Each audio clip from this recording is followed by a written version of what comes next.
And our opening words are ones I've used before, but I think I've waited long enough so I can use them again. My favorite, by David Blanchard. Come down off the ladder. Wash out that paintbrush. Shake the sand out of your shoes.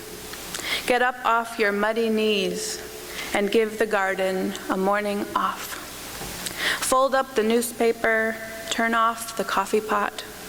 Close up your calendar, already filled with dates and times and people and places that claim you. This church is ready for you to fill its rooms, to create its spirit, to generate its warmth, to kindle its light. This church is ready for you to make community, to create beauty, to bend it toward justice, to serve its ideals. This church is ready for you to be here, honoring our past, invigorating our present, and dreaming our future. This is your church. Here we are home. Here we are whole. Let us begin. This morning's prayer is by Marilyn Sewell. Father, Mother, God, here we are together, rich and poor, educated and not so educated, gay and straight, Democrats and Republicans, some of us with light skin, some of us with darker, some of us walking, some of us unable to walk. None of us as whole as we would like to be. Help us to know that we are all your children and that we are all holy stuff. May we be a blessing to the life of anyone who enters this sanctuary. And may this church be a true sanctuary. And may those who come as strangers in turn help us to grow in wisdom, in compassion, and in joy of living. Amen. Your children. I will read the bold words if you will join me in the italics. It's on the bottom right-hand side of the page, 715. Your children are not your children. They are the sons and daughters of life's longing for itself. They come through you, but not from you. And though they are with you, yet they belong not to you. You may give them your love, but not your thoughts, for they have their own thoughts. You may have their bodies, but not their souls, for their souls dwell in the hearts of tomorrow. You should not resist, not even your dreams. You may strive to be like them, but seek not to make them like you, for life goes not backward, nor tarries with yesterday. You are the clouds which your children as living arrows are sent forth. The archer sees the mark upon the path of the infinite and bends you with might, that the arrows may go swift and far. Let your bending in our hand be for gladness. Thank you. Last year, I put together a service for Father's Day that included many different perspectives on fathers and had some great readers participate. On that day, I offered an invitation to the congregation that maybe next year we could do a similar service, but with pieces that members of the congregation had written themselves. I was so thrilled when there was interest in that idea. And so as Father's Day approached this year, I started planning a writing workshop on the subject of fathers. On a rainy day in May, a group of us gathered around tables in AB Hall with pads and pens. We began by creating a sacred space in which to explore our memories, feelings, and relationships with our fathers. May this be a safe space, I said, as we lit the chalice. May this be an inspired space. May this be a holy time as we delve into our pasts and relationships with honesty, integrity, and humor. Before we began the workshop, I also recognized out loud that the topic of fathers is a complex one. We all have very different relationships with our fathers. Some are still living, some have passed away. Some were good dads, some were not so good dads. Some of us barely knew our fathers. All of that is welcome in our writing, I told the group. The more real our stories are, the better they will be. I can't tell you how amazing the next 2 hours were as we wrote and shared some of our most heartfelt memories. Happy ones and sad ones, funny ones, and ones we had never told another soul. All of our fathers became present in the room as we responded to these simple writing prompts. My father wore. My father told me. I wanted to say to him, in my father's world, and I remember. This morning, participants in the writing workshop share with you some of the sacred stories that were put on the page during those 2 hours.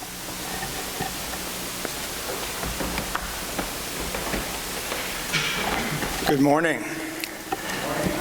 My name is Mason Morfit, Jr.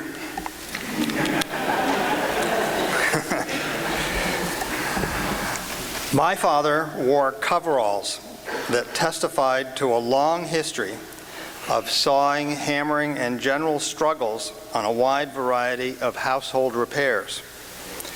These coveralls documented 10 years of house repair combat in stains, tears, burns from head to toe. The sight of these coveralls would signal the 10-year-old me that it was time to turn to the project at hand, painting the roof, insulating the bedroom, or repairing a sprinkler head. I was a house repair expert by the age of 15. Sometimes my father would appear wearing a fringed buckskin jacket, looking a little bit like Buffalo Bill. This meant it was dinner hour in the Rockies after a day on the trout stream. By age 17, I could locate a rising rainbow trout and deliver the number 20 Adams dry fly to the eddy precisely upstream of the feeding fish. My father often wore a handsome pinstripe suit, crisp white shirt, polished Oxfords, and a handkerchief in the breast pocket. This generally signaled that a major meeting was at hand. At age 20, I found myself similarly dressed for job interviews in my brief quest to become a madman in the New York advertising world. My father turned hero when he wore his hospital scrubs, ready to save a life. In his green pajama-like scrubs, he pioneered and performed surgical procedures that saved and prolonged the lives of 5 to 10 patients a week over a 30-year span. Hundreds were saved by a short man wearing green pajamas. His was the example I wanted for myself, to save the day using my own unique skills. I went on to acquire my own dress code, wearing a red jacket with many pockets for the paraphernalia needed in my own practice of pulling beautiful images from often brutal industrial scenes in my more modest career as a professional photographer. Thanks, Dad. I'm happy, proud, and grateful to have been your son.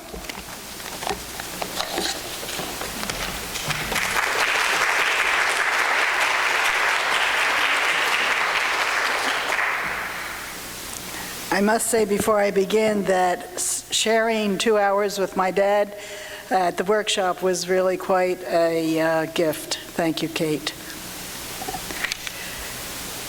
My father and I shared many hobbies as I grew up. He taught me to love boating and fishing. We raised tropical fish, guinea pigs, parakeets, and I always had a pet dog. My dad was very patient with me as I learned how to be in business. At one point, we had so many fancy-tailed guppies, I needed to sell some. This, as I remember, was my first business enterprise. I talked my boyfriend at the time into buying my first guppy sale. I was very proud of myself and excited to tell my dad all about the sale when he came home from work. As it turned out, he was surprised. He did stay calm as I relayed my story. I had gotten 50 cents for the family jewel and very rare guppy. My dad did not yell, but showed his disappointment that I would sell a $5 fish for 50 cents. Well, I was disappointed too. Such a blunder. How could I make it better? My dad's philosophy was, what is done, no need to go back. And so we all moved on to a better day. I moved my enthusiasm to breeding parakeets instead. My dad built an aviary in our small city garage. I loved this enterprise. He also built nest boxes and interesting perches for the birds to enjoy. The guinea pig hobby was the least successful, and my mother ended it by giving them to the farmer, who often came by yelling, "Fresh tomatoes, fresh strawberries." She said that the guinea pigs were very happy in their new home. I guess they were. I focused on parakeets. Okay.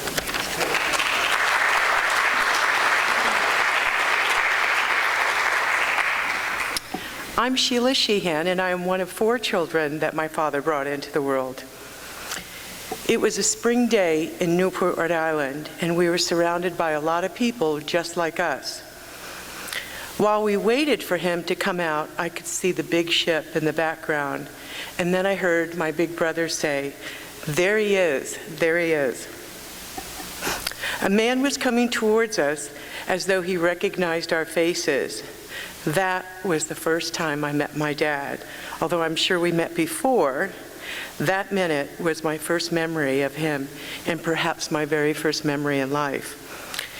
He was in his navy blue uniform, and I remember feeling antsy, that feeling of doubt as to what to do next.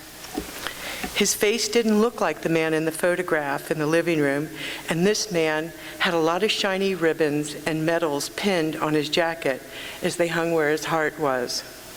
He was so darn tall, and my mom said that morning in the car on the way over to the ship, "Give Daddy a big hug when you see him."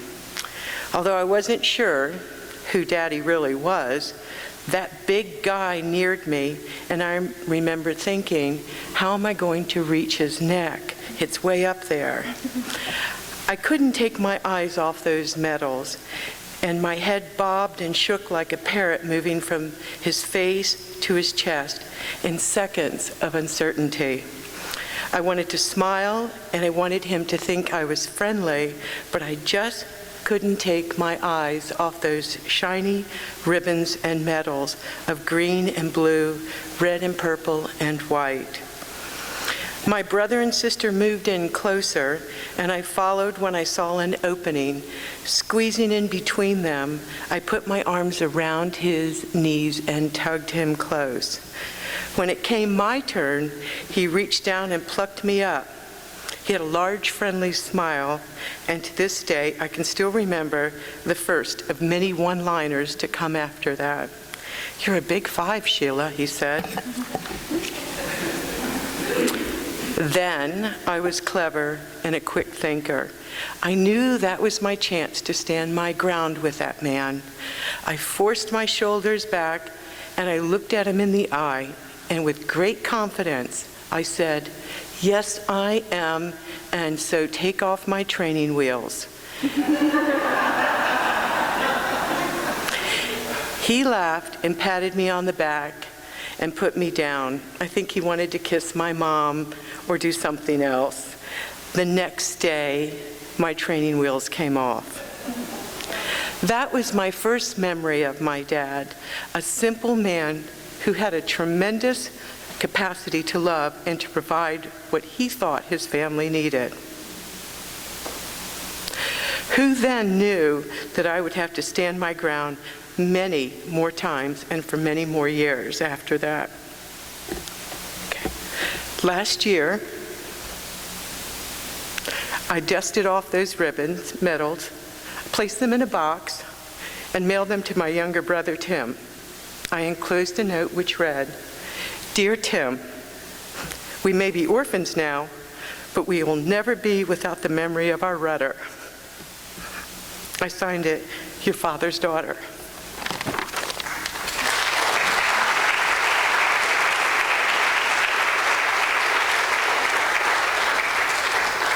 Thank you. Thank you. And now, before our last two readings, we have a special treat in honor of Father's Day. David Bonneau, a father of 4 himself, offers us a lullaby.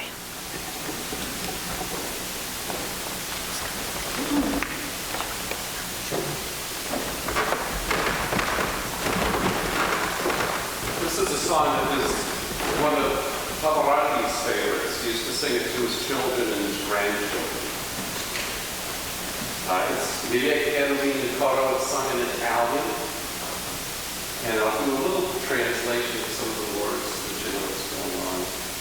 Rest assured, it's so beautiful they almost don't matter. Mille cherubim in coro, 1,000 chariots in choir.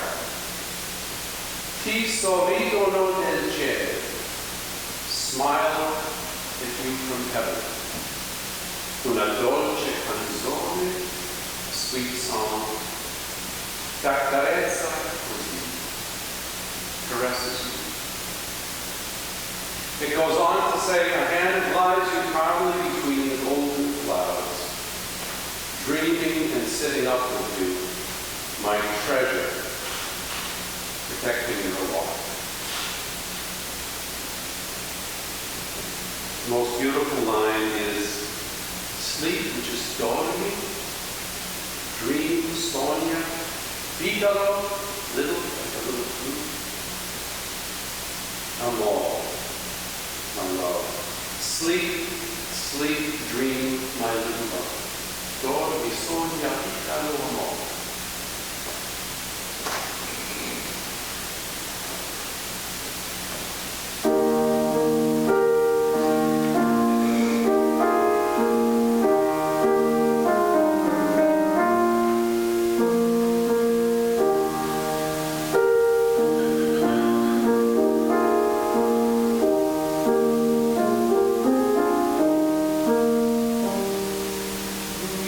Mille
Thank you.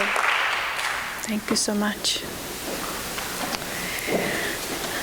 There were 2 writers who wanted to share their stories this morning, but who could not be here. So Jane and James will be reading their pieces for them.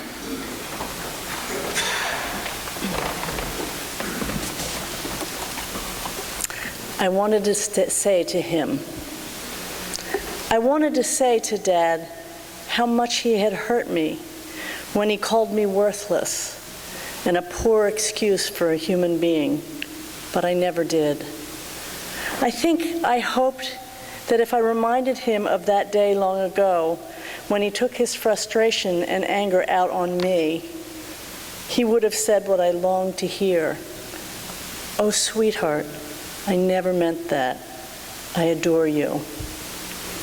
But I knew that if he remembered years later what he had said to that 13-year-old me and how deeply hurt I had been that day, he would have been devastated.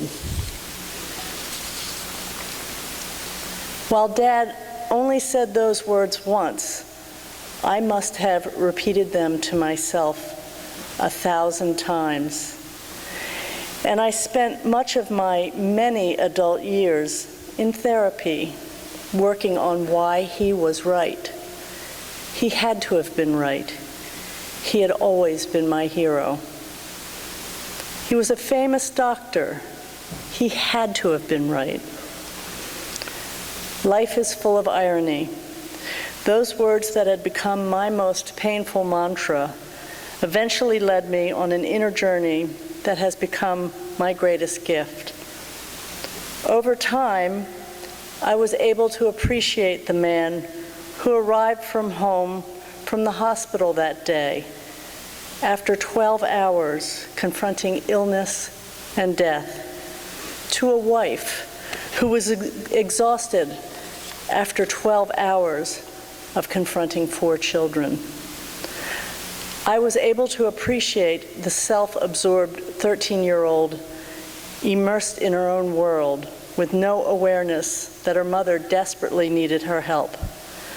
And I was able to love a father who suffered, who made mistakes, who could be confused and emotional, and who could say things he didn't really mean. Compassion and forgiveness were born out of those painful words.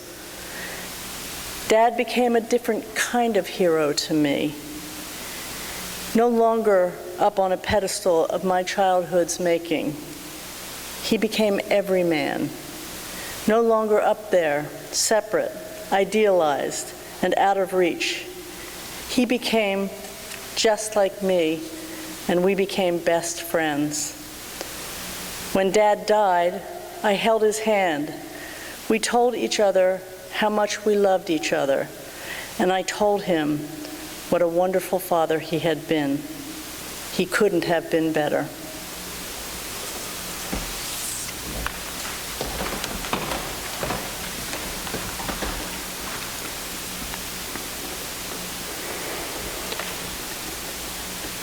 I Remember by Pat Fox.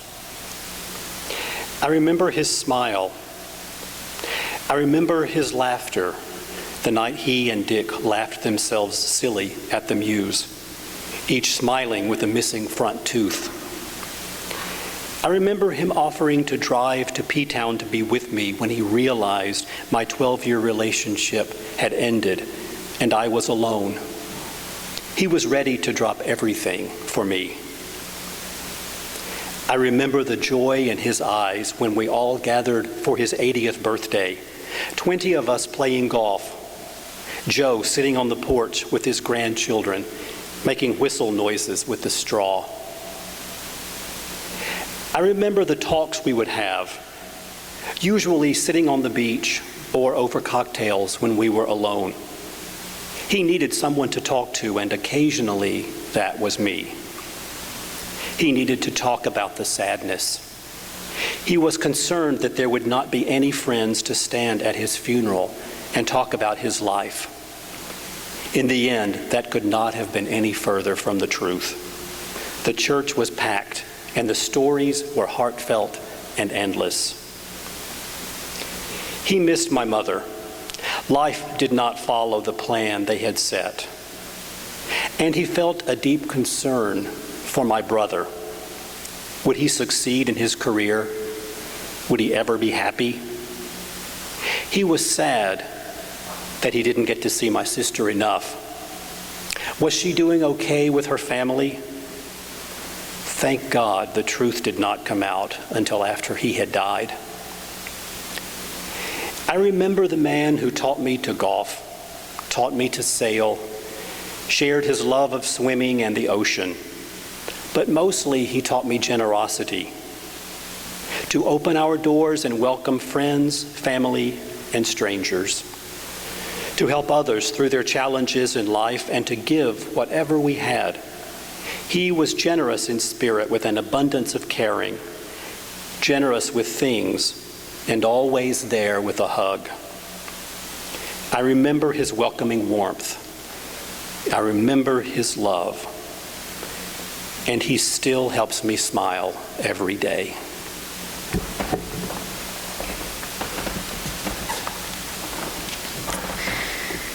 Thank you so much, writers and readers.